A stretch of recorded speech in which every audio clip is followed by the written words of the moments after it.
While we were out shopping, I stopped to tie my shoelace. When I looked up again, my boyfriend Robert and my best friend Naya were already 10 feet ahead. I was about to step forward to catch up, but the space between them, the space that had always been mine, was slowly closing. They fell into step side by side, picking up a conversation I had no way of joining, as if there had never been a third person there at all. Back in school, Robert and Naya were the ones everyone called gifted. After graduation, Robert and Nia became the youngest attending physicians at the hospital. No matter how hard I pushed myself, I could only trail behind them. Just another ordinary nurse.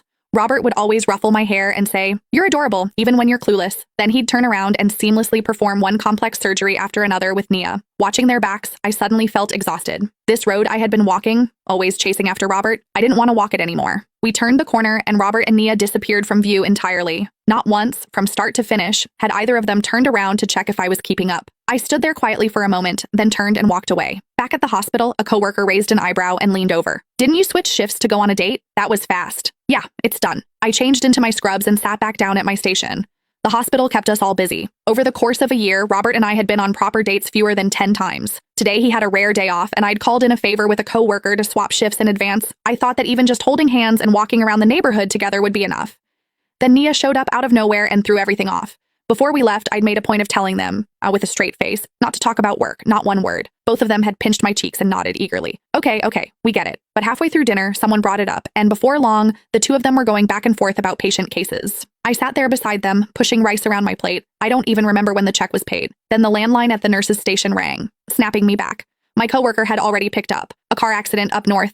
Several people were being rushed into the ER. I was about to text Robert when a message from him came through first. Patient came in. Nia and I are heading back to the hospital. I turned the screen off and sat there, blank. He still hadn't asked, not even once, where I had gone. After my last procedure of the day, I ran into Robert in the hallway. He looked worn out. I kept my eyes straight ahead and didn't fall into my usual habit of fussing over him. But the moment we crossed paths, he caught my wrist. He buried his face in the curve of my neck, a habit of his. "What's wrong? Don't recognize your own boyfriend?" Every time he came home after a long shift, he'd do this, said it was how he recharged. My mind told me to pull away, but there was a dull ache spreading through my chest that I couldn't explain.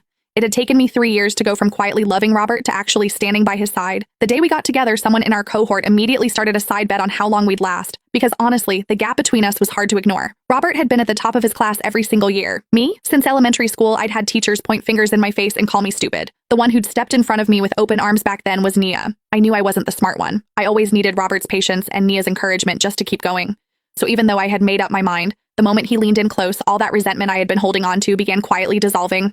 We sat together in an empty stairwell. It was a rare moment alone. In the silence, Robert finally spoke. "Maya, yeah? Can you try to act a little more mature from now on?" I blinked, caught off guard. After a long pause, I slowly turned to look at him. "What?" His eyes were closed. His voice was flat,